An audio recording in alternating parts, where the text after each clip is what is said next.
नमस्कार किसान साथियों, मैं हूं कन्हैया धाकड़ और आप देख रहे हैं देश की पहचान। हमारे किसान यूट्यूब चैनल पर खेती जुड़ी हुई ग्राउंड लेवल की जानकारियां।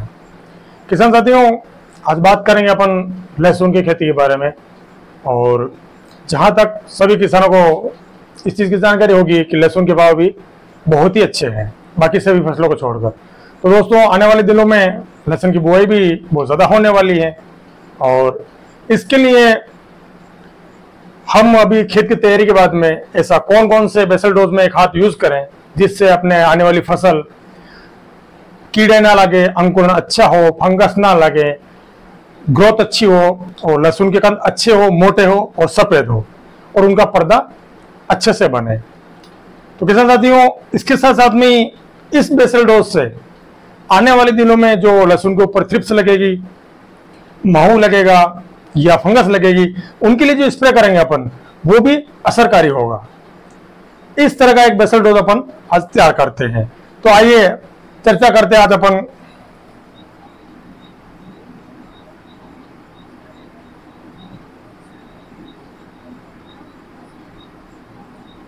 लहसुन में पावरफुल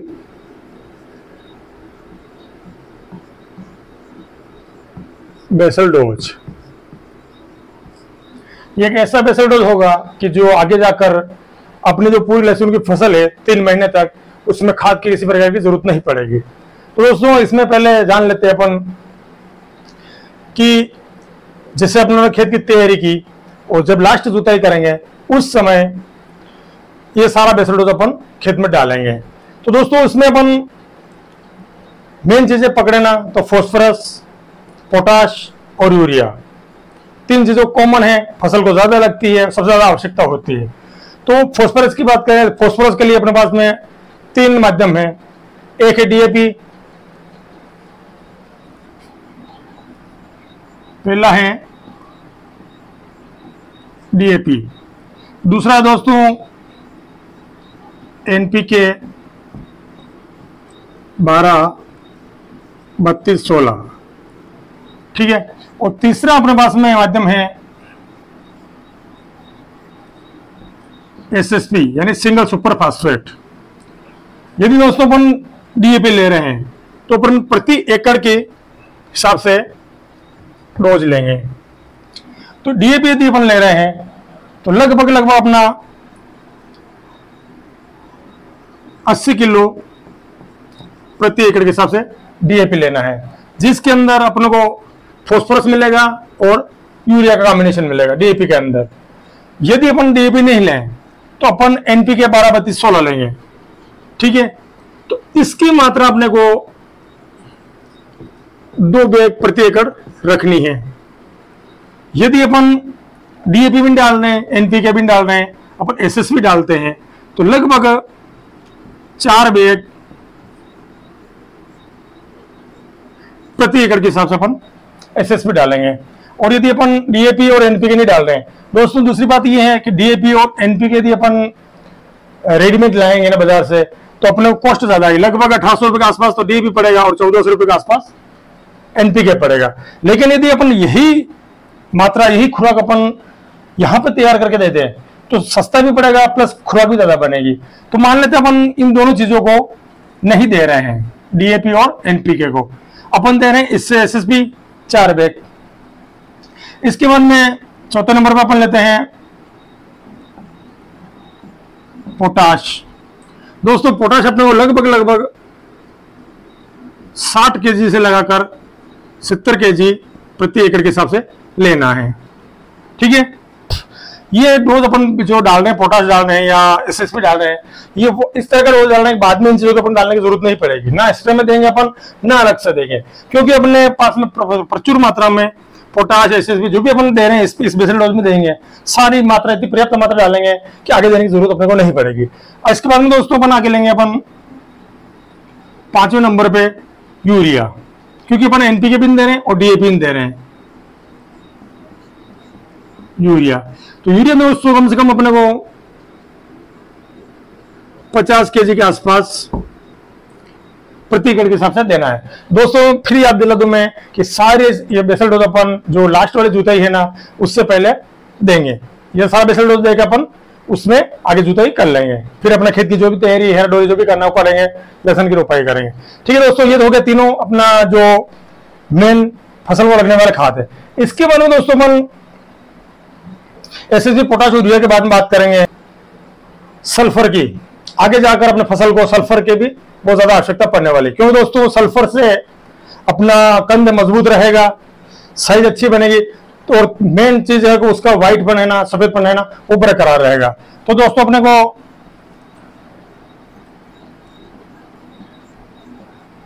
सल्फर लेना है प्रति एकड़ लगभग 10 kg प्रति एकड़ डोज है, 10 kg अपने को सल्फर लेना है। और यदि आपने खेत के अंदर पक्की सड़ी हुई गोबर नहीं डाली है, हो सके तो कम से कम 2 ट्रॉली पक्की सड़ी हुई गोबर डालना ही डालना है। मानो आपके पास अवेलेबल नहीं है तो अपने को कम से कम सागरी का जो इफ्को कंपनी की आती है ना, क्योंकि दोस्तों अपने को बजट का भी ध्यान रखना है। हालांकि भाव अच्छे जरूर नहीं आने वाले समय भाव अच्छे मिले, लेकिन अपने को बजट का भी ध्यान रखना है। तो सागरी का प्रति एकड़ अपन 20 kg डालेंगे। बहुत सस्ती पड़ती है, लगभग 350-400 रुपए के आसपास मिलती है। कंफर्म रेट मैं नहीं बता पाऊंगा, लेकिन कम से कम दाम में अपने को मिल जाएगी और अच्छा काम करेगी। तो ये अपने को बेसल डोज के साथ में डालना है। यदि अपने देसी खाद नहीं डाल रखा है तो डाल रखा है तो इसकी मात्रा अपन कम भी कर सकते हैं, लेकिन डालना जरूर है। इसके बाद में आगे अपन बात करेंगे एसएसपी हो गया, पोटाश हो गया, यूरिया हो गया, सल्फर हो गया, सागरी हो गया। दोस्तों अब इसके बाद में मान लिया अपनों देसी खाद नहीं डाला है, सड़ी गोबर का खाद नहीं डाला है, तो अपने फसल को माइक्रोन्यूट्रिएंट की जरूरत भी होगी। तो 7वें नंबर पे अपना होगा बेसल डोज में माइक्रो न्यूट्रिशन। दोस्तों इसमें माइक्रो न्यूट्रिशन में आप कोई सा भी ले सकते हैं, बाकी मेरे हिसाब से अपन मल्टीप्लेक्स का जो माइक्रो न्यूट्रिशन आते हैं वो भी अपन यूज कर सकते हैं। दोस्तों उसकी मात्रा अपने को लगभग रखनी है कम से कम 10 किलो प्रति एकड़ के हिसाब से। तो ये अपना बेसल डोज तैयार हो गया। इसमें आगे अपन दोस्तों बेसल डोज तैयार हो गया। इसके बाद में 2 समस्या और आती है कि जब अपन लहसुन की रोपाई चौपाई कर देंगे, इसके बाद में जब अंकुरण होगा उस समय लहसुन में फंगस लगती है। उसको रोकने के लिए अपन 8वें नंबर पे लेंगे यूपीएल का जो साफ आता है ना, अपने को साफ या साफिलाइजर। यदि अपनों ने बीज उपचारित नहीं किया है तो आप साफिलाइजर ले सकते हैं और साफ भी ले सकते हैं। कंपनी का ऐसा कहना है कि इसके साफिलाइजर के अंदर माइक्रोन्यूट्रिएंट छोटे मोटे आते हैं, लेकिन आप माइक्रोन्यूट्रिएंट ऑलरेडी दे रहे हैं तो आप साफ भी ले सकते हैं या साफिलाइजर भी ले सकते हैं। इसकी मात्रा दोस्तों अपने को लगभग 1 kg प्रति एकड़ के हिसाब से रखनी है। इसके बाद में दोस्तों एक चीज और लगती है, जब लहसुन का अंकुरण होता है, जब उसका ऊपर का छिलका गलता है और फिर उसमें अंकुरण होता है, उस समय और उसके कुछ 10-15 दिन बाद तक जड़ों के अंदर कीड़े लगते हैं। उसकी जो नीचे जड़ की जो गिठान होती है वहां पे भी कीड़े लगेंगे, साथ में जड़ में भी कीड़े लगेंगे। उसके निवारण के लिए अपने को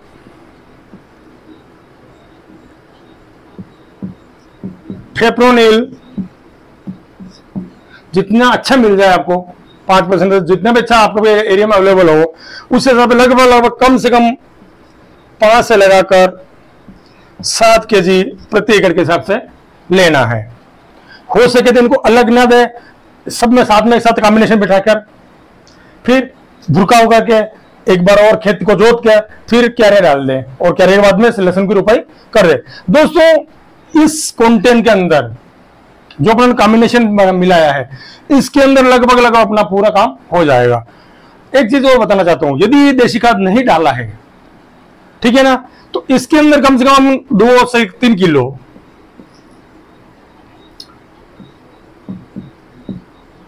माइक्रोराजा,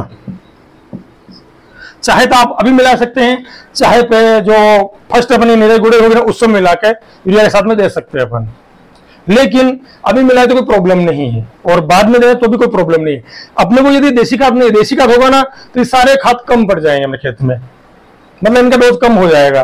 लेकिन अपने पास देसी खाद नहीं डाल रखा है तो ये डोज अपने को डालना है दोस्तों। इस डोज को डालने के बाद में आपकी लहसुन में ना कोई बीमारी मिलेगी और ना कोई फंगस लगेगी, और इतनी शानदार चलेगी कि आप ताजुब करोगे। दोस्तों मैं काफी समय से लहसुन की खेती कर रहा हूं, और जो मैं करता हूं वही बताता हूं। एक्सपीरियंस से उसका जो एक एक्सपेरिमेंट होता है वो करके फिर आपके साथ में शेयर करता हूं।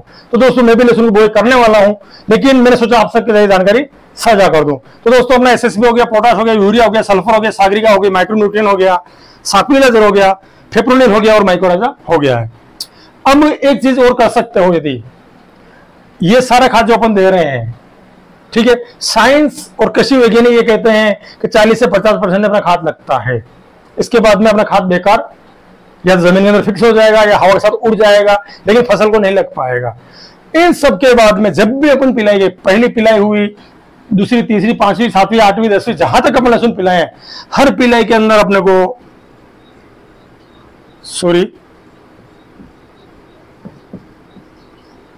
Liquid waste decomposer,